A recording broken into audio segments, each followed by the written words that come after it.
afternoon, everybody.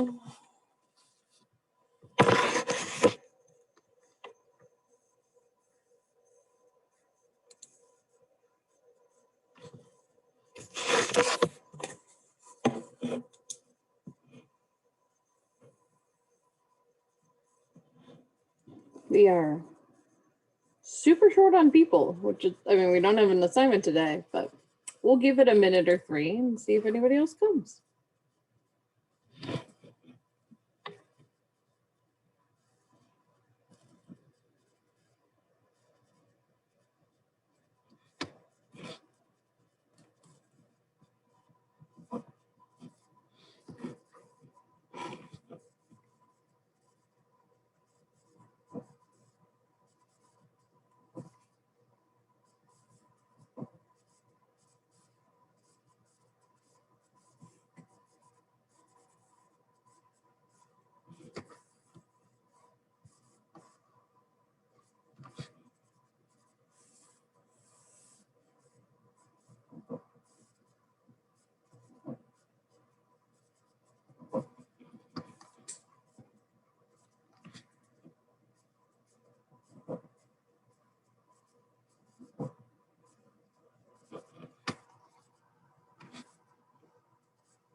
Okie dokie. Well, while we're waiting to see if anybody signs on, I am just going to pull up our syllabus really quick because we are closing in on the end of the semester here, believe it or not. Oh, excuse me. Sorry. I don't know why, but I'm super tired today. So,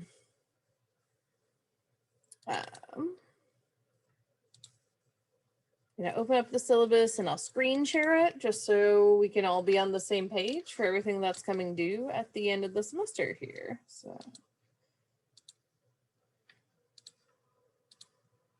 okay. So, scroll down to our schedule here. All right, so today our impact on victims is going to continue.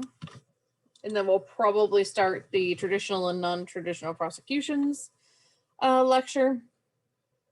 And then next week we'll talk about sentencing, and corrections will be our last day of class. So including today, we only have 4 more days of lecture.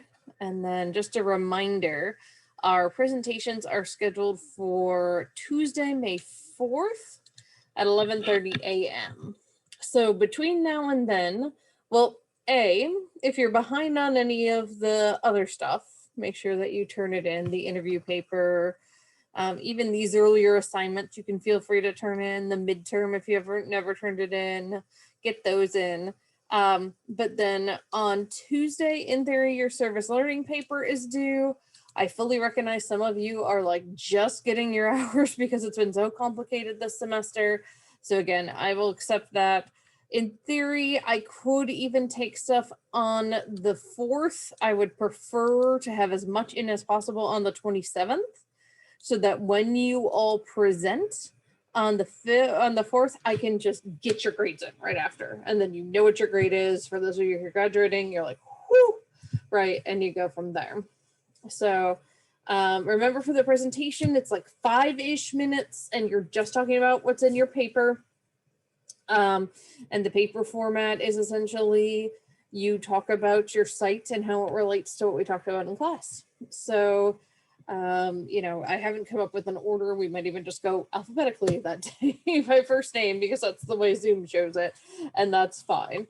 But if you are behind, if you haven't turned in this other stuff, if you have an assignment that we've done that you have a blank spot next to your name, get in contact with me. I haven't put in the scores from Tuesdays yet, but we're getting down to the wire. So make sure you're doing that. Yes, if you need to turn in your service learning paper before your interview paper, that's fine. And I know, again, some of you are still like squeezing in the service learning hours, and that's also fine. Okay, I'm really sorry, y'all. To do what you need to do, but I don't want to have to give you guys zeros on anything. So just make sure you turn something in spots where you have an assignment due. Okay. So yeah, any other questions about logistics of what's coming up? You do have a take-home final as well that's due. That is identical in format to the midterm. And it is already posted on Blackboard. So if you wanted to go ahead and knock it out this weekend, you could. Let me double check. I think the last thing that's on it is the victim stuff, but I don't want to lie to you. So let me make sure that that's actually true. Yes. So nothing that we cover next week or the week after is going to be on the test. So if you want to, yeah, chapter 6, thanks, Stacy. So if you want to, if you know you have a whole bunch of stuff due the last week of classes and exam time, knock that out this weekend. You're going to have all the information you need for it. Okay, so you can turn that in anytime. And it's the same as last time. Short answers. If you can, just the question, the answer underneath, the question, the answer underneath, just because it makes it so much easier for me to grade. But if you prefer to put it in more of an essay format, that's okay. But just make it really clear when you're answering each part of the question. Because sometimes it's really hard if I don't to like give you credit for everything. And again, I like to basically, I start from 100 and then you like lose points if you don't have stuff there. I know some people kind of start from 0 and you have to earn the points. I just sort of start from the assumption that y'all are going to be awesome, right? So if everybody gets 100 on the final, I'm okay with that. Again, the easiest way is just take that essay sheet or the exam sheet, sorry, and this under each question, put your answer. Each question, put your answer. Reference the book, when it asks you that. Oh, good question. Hayden's asking about extra credit points from SONA. So I'll probably wait, although I think they might be done collecting data. I'll double check with Dr. Ariel, but I'll usually wait till like the end of next week, start of the final week. And there will just be one column at the end and they'll get added to your overall score. So if you've participated in any of the SONA studies this semester, then you will be able to get, and you've wanted them applied to this class, you'll be able to get them that way. The really cool thing is if I just go into SONA, I have a list of who all said, yeah, I wanted applied to your class. So I don't have to like track down the researchers or anything. This is why I love SONA. We tried for years and years and years and get it. So give extra credit to Dr. Ariel because he's finally the one that talked them into buying it for us. So rock on. All right, any other questions about stuff coming up? All righty, well, if you think of any, continue to stick them in the chat. And I am gonna go ahead and share screen now for our, sorry, there we go. For our lecture here. So let me go ahead and present and get the chat up. And I'll get our captions going. Alrighty. So we have been talking about some of the consequences of sexual assault for the victims. And again, using the term victim because that's what's used within the context of the legal system. So in addition to the physical injuries that may occur depending on the violence of the crime itself, and the emotional pain and humiliation, there are psychological after effects. So they're 3 times more likely to suffer from depression, 6 times more likely to suffer from PTSD than someone who hasn't been sexually assaulted, 13 more times more likely to abuse alcohol, 26 more times more likely to abuse drugs, and 4 times more likely to think about suicide.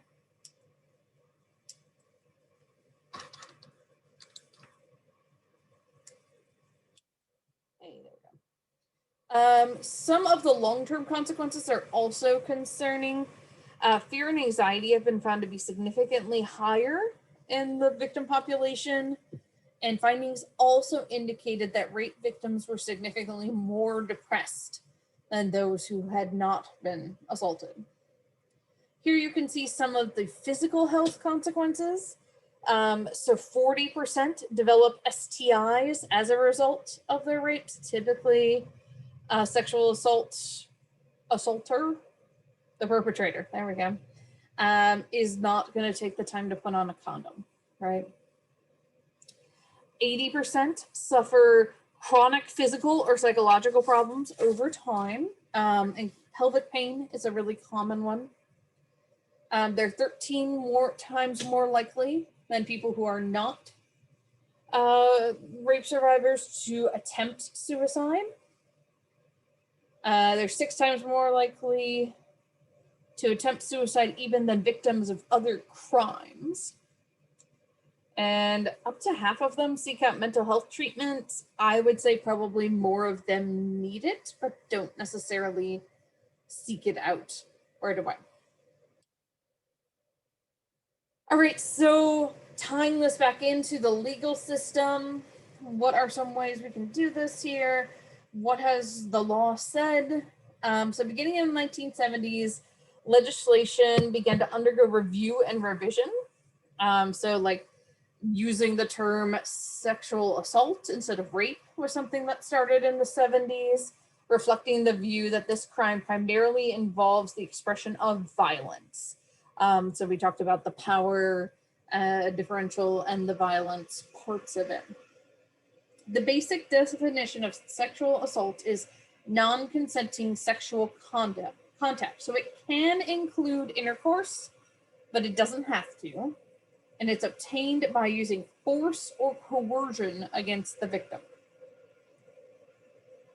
Until the 1980s, about 4 out of 5 states still used a resistance standard in their rape definition, that like unless you resisted, it wasn't considered rape. Now states include coercion or intimidation. Many newer laws divide sexual assault into degrees according to the extent of force or threat used, just like there are degrees for murder or manslaughter. And now, and again, this didn't happen until the 90s, but now all states do recognize spousal rape as a crime. They used to believe that wasn't a thing. And as you all are familiar, Title IX, under the Obama administration, there was a recognition that Title IX, which is for equality among genders in educational experiences, covers sexual assault and sexual harassment.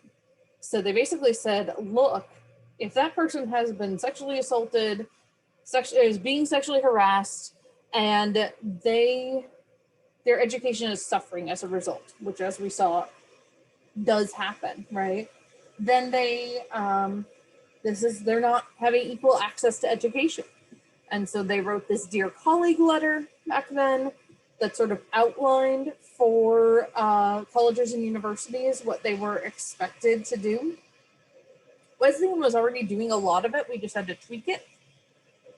And then under Betsy DeVos, some of that was stripped away and some of it became weirder? I don't even know. See, I know a little bit more about this than a lot of people do because I'm actually a rotating faculty member of our sexual misconduct board here at Virginia Wesleyan. So I'm constantly doing trainings to keep up to date with changes in the regulations and everything. Yes, the video about tea. Naila brings up. So this is really interesting because the first time I saw the video about tea, I actually quite liked it. I felt like it explained consent quite well. But literally just about every student I've talked to about it said that they hated it. and they felt like it made it a joke, and it wasn't helpful. So like full respect for that, that's an important point. But yeah, okay, that's good. Naila, I'm glad that you found it helpful. But yeah, some people in, particularly some of my WGS classes have just been like, no, it was awful. People were just laughing. Yeah, I think that it's important to understand basic concepts, and we are not taught about consent in sex ed, right? We're just not. And one of the things that I was taught, and very lucky to have been taught this, is affirmative consent. So getting a yes, not just not getting a no, and checking it every step along the way. And when you hear about that, some people will just sort of be like, that makes it really not cool, and sex feels like a transaction. And it's like, A, if you're not mature enough to have a conversation about what's okay and what's not, I don't know if you're mature enough to be having sex with that person, but B, you can make that sexy, right? Like it can be like, is it okay if we do this, right? Or what do you think about that? So I remember I was at a training, and it was all, you know, faculty members, administrators, etc. And I was probably the youngest, or one of the youngest faculty members in the room. And I brought this point up, and I was like, yeah, consent can be sexy. And like, everyone kept repeating my point, but no one would say the word sexy. They were all like, consent can be fun. I was like, oh my gosh, are you guys fuddy duddies? What? Right? So there are ways, and especially if we teach about consent early on, and if we just make it part of the process about learning about sex, which is what we should be doing, right? Then there are ways to really make it normalized and make it, you know, a fun part of the process. So there are questions about, you know, putting that person on the stand, the victim on the stand. What is that going to be like for the victim, right? Is this going to be re-traumatizing? And, you know, what else is going to happen? So jurors can be influenced by testimony about the woman's character, reputation, and lifestyle. And so states have developed what they call rape shield laws. And these are designed to protect victims' rights to privacy. And they exclude evidence about past sexual behavior that might influence the jury's decisions on that case, because it shouldn't matter, right? It's all just about, you know, what happened in that moment. But yeah, this is another thing. I mentioned the book Lucky the other day by Ellis Siegel. This is one of the things she talks about, is like her lawyer told her to like dress a certain way, so like very prim and proper, to try to give off the vibe that she was, you know, respectable. And even like, again, even though she was one of the rare ones who had a stranger danger assault, yeah, it is so good. It's a hard read, but it's so good. So even though she was one of the rare ones who had the stranger danger assault, she even had to, like, when they asked her, like, what would you have done differently? She was, oh, I would never walk through that park alone by myself again. And I think I want to educate other women about being safe. And like, so she had to take some responsibility for it in order to like get the jury on her side. So it's really sort of disgusting, but sort of, again, an interesting perspective of what that's like. Yeah, thinking about it, Naila, I actually started reading that at an airport, and I was just like, whoa, because it actually starts with her assault. But it's really well written. I mean, she has a very lovely style, and it's just really blunt about how difficult it is to go through this and how hard it is to be believed.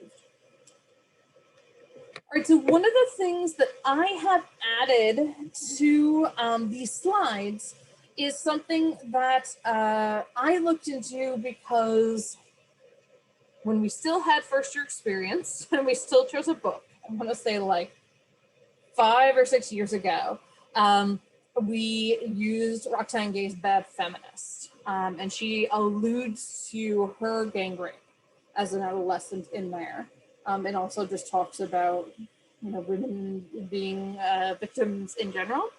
And so I was asked to be on the panel discussion at the beginning of the semester. And one of the things I wanted to talk about being a psychologist, was to bring the neuropsychological perspective.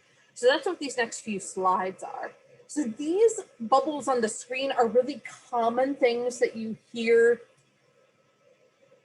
sadly, law enforcement officials who take these stories, other people who might be lawyers, what have you, during the legal system. And this is, all these slides are based on the work of Rebecca Campbell, who's done some really brilliant research into this.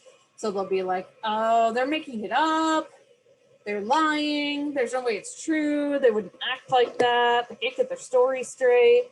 But there are actually neurochemical reasons why these things happen. So this is the neurobiology of sexual trauma. This is what happens during an assault. So there's a part of our brain called the amygdala, which deals a lot with fear and other emotions. So that detects the threat. Clearly being assaulted is a threat, right? That activates the hypothalamus, which really is like kind of our connection to a lot of other things.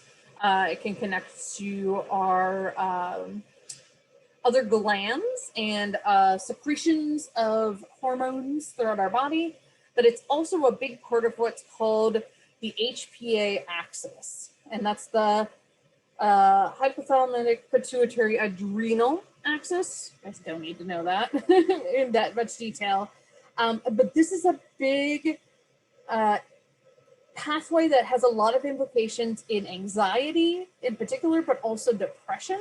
So a lot of research in anxiety, in trauma, has looked at this axis and how this relates to abnormal fear responses, for example. So you have that kicking in your brain, and then you, as I mentioned, you're also going to have hormones flooding throughout your body. And these are not just estrogen, testosterone, they're things like cortisol, which is a stress-related hormone. So this is what happens. So you've got your catecholamines increasing. Those impair your memory and your rational thought. Your natural opioids increase. This causes what's called flat affect. So typically when I'm talking, or when most of you are talking, right, we have sort of like up and down, and there might be times when I'm like a little more cheerful and times when I get pretty serious, right?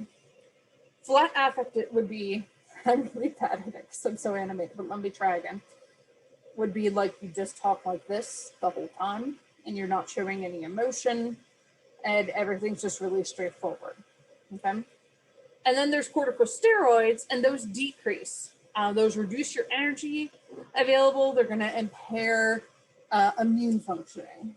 So you've got stress hormones, that's gonna impair your functioning in the hippocampus, which is one of your main parts of your brain that has to do with memory. So if anyone from psych remembers the story of HM, the patient that had really bad seizures, so they took out a big chunk of his brain, and then he had no memory. Basically, he couldn't make new memories. He didn't remember anything before he was 16. A lot of what they took out of his brain was his hippocampus.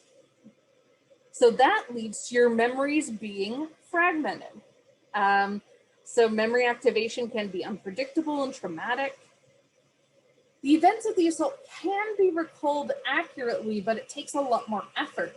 And if there was any drugs or alcohol in the system during the assault, that may prevent encoding, which means you won't remember because there's nothing to retrieve. So memory is partially attentional. You have to pay attention to something to process it, to get it into your working memory, and then rehearse it to get it into your long-term memory. So if this person has given you the date rape drug, if you are drunk because of, you know, again, them sort of force feeding you alcohol or encouraging or coercing you, you might not have memories of the event because you might have blacked out, right? But even if you are able to construct some memories, they are not going to be logically strung together. So the best description Campbell gives of this is it's like you wrote your story on Post-it notes that had lost their stick. And these are like all over, like, let's say a notebook on your lap. And then you stand up and they all fall on the ground and someone says, tell me your story in order. That's what trying to find memories from an assault is like. So they make it difficult to make memories. The story may be fragmented or sketchy. And again, this can be misinterpreted as evasiveness or lying, but really it's neurobiologically the memory isn't cohesive, right? And because of these experiences, they're not necessarily going to be sobbing hysterical at that time. They might have this flat affect, this numbness or detachment because of what's going on in their body with the hormones and with their neurotransmitters.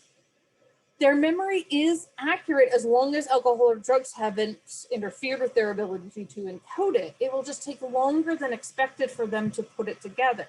So rather than being like, okay, go, pick up your post-it notes and just tell me, you have to kind of guide them through piecing it together. And there are trauma-informed interview techniques that you can do to help people do that. So what about preventing rape, right? So the biggest one that we do in our society, which ticks me off to no end, is we just say, oh, well, if women are trained in self-defense, or if they wear this nail polish that changes color, if their drink has been tampered with, right? Or if women do this, if women do that, if women do this, if women do that, then it will be fine, right? Putting the onus on women or whoever else would be the victim to protect themselves against rape.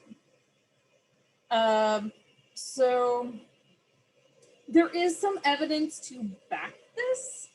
So women who did not resist a rape attack were twice as likely to have the rape completed than women who tried to defend themselves.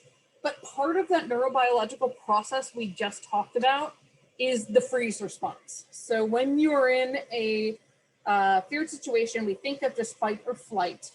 There are actually 5 responses you can have. We didn't discover these, so we started studying not only women and male rats, but also, or not only men and male rats, but also women and female rats. So fight or flight, but also freeze.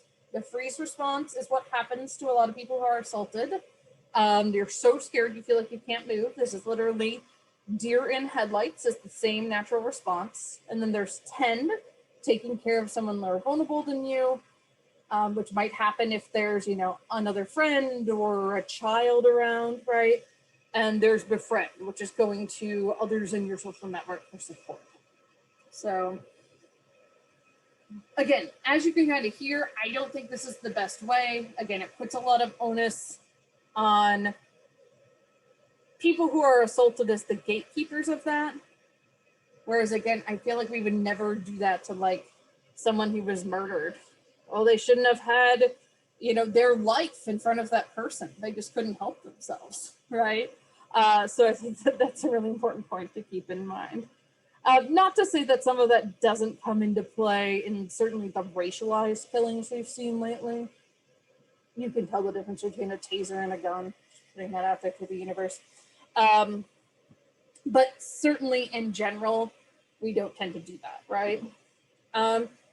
Probably the other one that's been used is trying to design effective treatments for rapists so they don't repeat their crimes.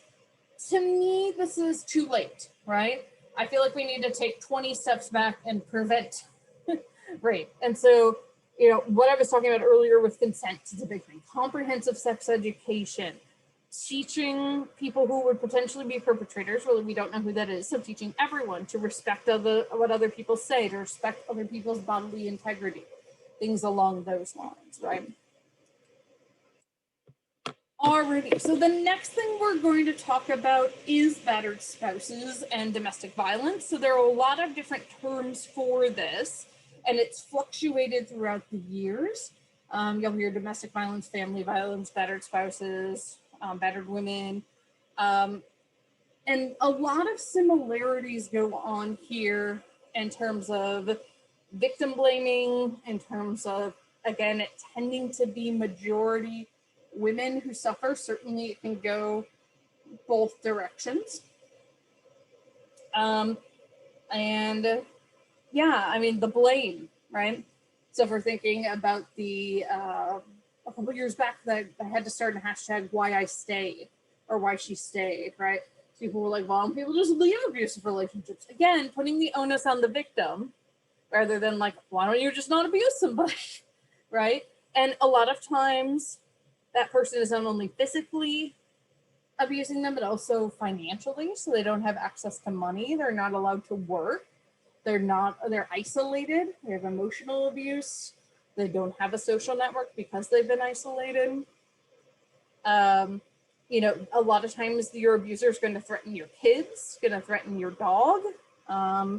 If you leave, I'm going to kill the dog. If you leave, I'm going to take the kids away from you, right? So there's a lot of reason. And in fact, one thing that a lot of people don't realize is that the time that a victim of spousal abuse or domestic violence, whatever we want to call it, is most likely to die is when they try to leave, right? So it's not that easy. So estimates suggest that 33% of men and 25% of women have been involved in like any physically aggressive altercation in their lives. This could have been like a fight in high school, right? It could have just been, you know, I don't know, a drunken bar fight, right? None of these are good things, right? And although in relationships, female to male aggression is as frequent as male to female aggression, male aggression is significantly more likely to result in serious injuries. A lot of time, the female to male aggression is verbal, right? And that doesn't make it better. It just means we're less likely to see physical consequences. About 30% of all the women murdered in the US each year are killed by their male partners. I'm going to say that again. So almost a third of the women murdered in the US each year are killed by their male partners. This is real. This is why people don't leave. And this is terrifying, right? So Follingstad identified myths about what they call battered women. This is a term that gets sort of thrown around.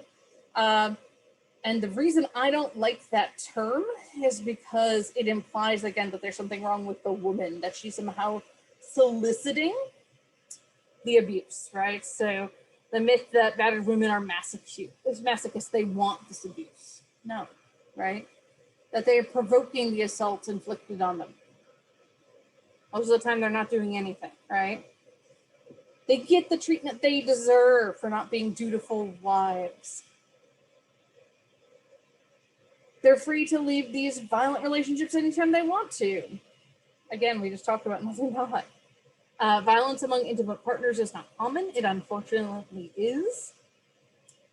People assume that men who are non-violent in their dealings with others behave the same way in their dealings at home. It comes out. Back to Freud, he talked about defense mechanisms where you're mad at somebody else, you come home and you take it out on your folks at home. There's also this myth that middle and upper class men don't abuse people and middle and upper class women don't get abused. It's just hidden better, right? Think about Rihanna. Battering is a lower class ethnic minority phenomenon, and they don't mind because it's part of their culture. I mean, like, I can barely say that, right? It makes me kind of want to vomit. Like, who believes this shiz still? But there are people who do, right? And that good battered women are passive and never try to defend themselves. So when a woman does what we kind of say she should be doing, right, and stands up for herself and sometimes kills their spouse, their batterer in the process, now all of a sudden she's not good anymore because no, you shouldn't have defended yourself like that.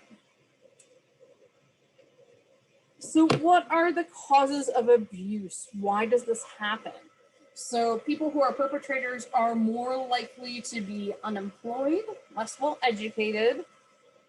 There are these correlations with minority groups with lesser socioeconomic status. I wonder how much of that is, again, I'm like a cognitive behaviorist at my core. It seems like a lot of that is unfortunately learned behavior and the fact that it's almost like a self-fulfilling prophecy, right? Like that's what's going to happen. And again, learned behavior, they tend to have suffered physical abuse themselves. So they sort of learn this is how you deal with things, right? But again, it can be people of any status. It can be people or millionaires, right? Look at Johnny Depp's case. They usually do have poor self-concepts. They're not good at problem solving. They can't use their verbal skills, and they're prone to extreme jealousy. They're very controlling. So Waltz and all talked about 3 distinct types of people who will abuse their partners. There are people who are just violent in general. There are people who have some sort of psychopathology. Maybe it's psychopathy, right? Maybe there are these people with antisocial personality disorder. Maybe these are people with other types of mental illness, although typically with mental illness, you're much more likely to harm yourself than others. And then there are people who only abuse their families. And honestly, that's typically the biggest group. As many as 40% do have features of borderline personality disorder, which is a severe disturbance that's characterized by unstable moods and behaviors. But notice it just says feature. That doesn't mean they're actually diagnosable.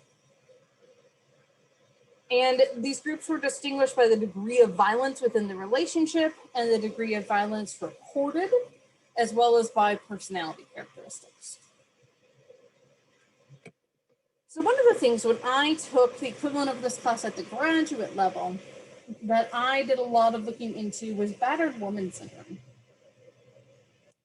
So this was essentially a defense that was developed for those women who did kill their abusive spouses, as like, we need a justification for it. So they have this syndrome that caused them to snap. So I think it's problematic because of that. I'm going to kind of show you pros and cons of it. I have in more recent years seen Lenore Walker, who came up with this talk, and she is doing much more quantitative data on this and is finding some of the originally hypothesized patterns. So I think there maybe is something to it, or perhaps not the way it was formulated, perhaps not the way it's been used in court.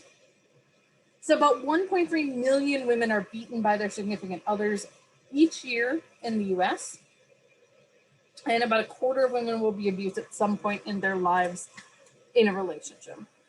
And these numbers are likely inaccurate due to underreporting. So what are the people who are the victims in these scenarios like? Many have low self-esteem, very much like our rape victims we just talked about. They tend to blame themselves and feel guilty about it. There must be something wrong with me. About a quarter were physically abused themselves as children. 44% watched their mothers be abused. On the MMPI, they tend to produce similar profiles to people with schizophrenia. And they're especially high on a subscale of scale 4 that measures family discord. That's probably not surprising, right?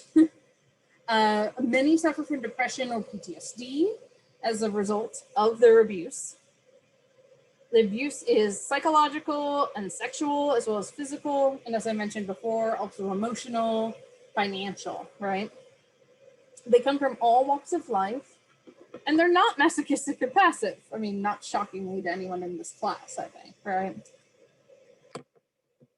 So again, this was developed to explain battered women who kill their abusers. Again, the idea that we need something to explain that really tells you how deep the patriarchy goes, right? Like sometimes that's literally the only way they can get out alive. Not that I'm justifying ever killing another person, but that's what happens, right? So it's based on the idea of learned helplessness, which is actually a theory that was developed in the context of depression based on animal models. So it's derived from Seligman's theory of learned helplessness, which he developed based on his experience working with dogs. And so what he did is he put dogs into these cages and he would apply a light shock, not enough to hurt them, but enough to be really annoying. And for some of the dogs, there was a low wall that they could just hop over to another part of the cage where they wouldn't get shocked. And for other dogs, the wall went all the way to the top of the cage. And so they had no way of getting away. But what he found is for that second group of dogs,